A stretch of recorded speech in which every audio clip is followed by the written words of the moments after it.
"Bye, Mom," Violet Myers called as she left the house with her decorative attire. It was the night of Halloween, and Violet was more than thrilled to go trick-or-treating this year.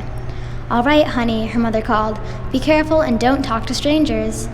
Violet rushed out and began the journey of trick-or-treating. House to house she went, her bag becoming increasingly heavy. As she walked through the cold, dark streets, she felt chills running down her spine, as in front of her was an old, decrepit-looking house.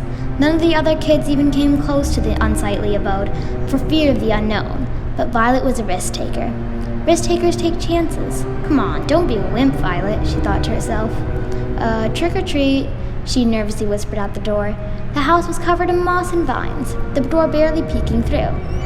Creak! The sound of the door opening made Violet shiver. A grizzled, gray-haired lady opened the door. She wore a pink nightgown, a bonnet, a pair of rusty glasses. "We were waiting for you, Violet," she said with a grim smile. "What do you mean?" Violet asked with great uneasiness. "Oh, nothing, don't worry about it. Here's your candy."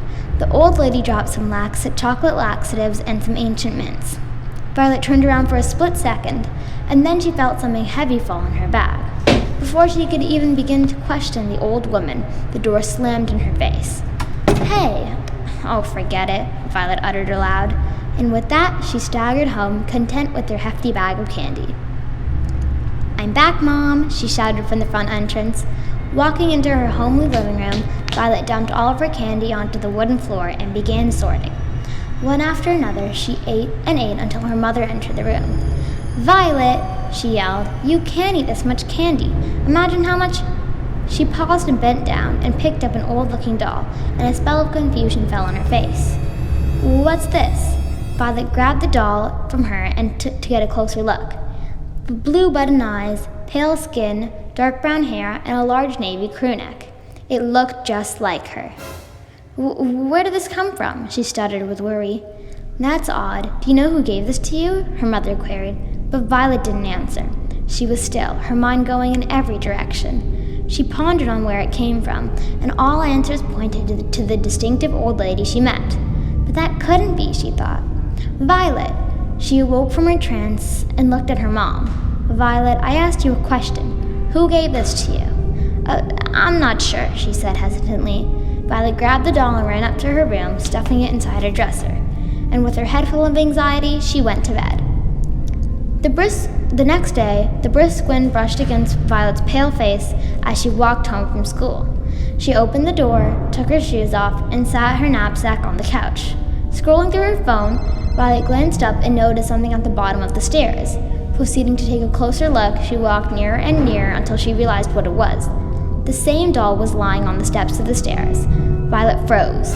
With her head racing, she picked it up and ran upstairs to her mother's room, looking for somewhere to put it. She pushed it into the deep depths of her closet.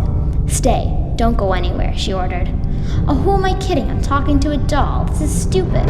Violet walked back downstairs, contemplating on what she should do with the doll, when she noticed a pencil in the middle of the step. That wasn't there before, she thought. Violet tried to dodge it, but it was too late. She slipped and fell down the flight of stairs, and everything went black. Violet woke up to the bright hospital lights and barely managed to open her mouth. The doll, it made me fall," she stuttered. "No, sweetie, you tripped and fell down the stairs. You were unconscious. How are you feeling?" her mother questioned, but Violet couldn't bring herself to string a full sentence together. "Tired," she muttered, and fell asleep.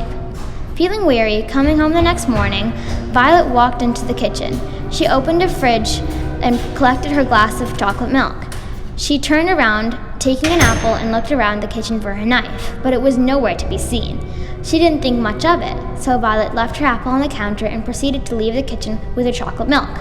But before she could grasp her glass, the doll appeared on the counter, holding a knife with a slash in its hand. Her hands began shaking. She dropped the glass and it shattered on the floor.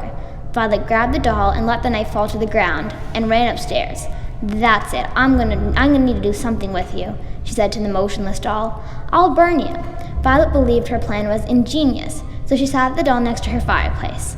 "After I finish cutting my apples, I'm going to smolder you so you can never hurt me again." Violet ran downstairs quickly to finish cutting her apple. Maybe she was too quick, because at that moment she noticed the apple had some red spots on it. Glancing down at her hands, she noticed a sizable cut across her fingers. "No!" she screamed in terror as she ran upstairs with the intent of burning the doll at that very moment. Sprinting to her fireplace, she anticipated the doll to be there, where she left it, but it wasn't. It was missing. "I'm home, honey," Violet's mother called, but the house was soundless. "Honey? Hello? Violet, are you there?" But there was no response. "Violet, if you don't come downstairs now, I will have to come upstairs myself." There was still no answer. Her mother stomped up the stairs and entered Violet's room. But it wasn't what she saw that worried her. It's what she didn't see. She's gone.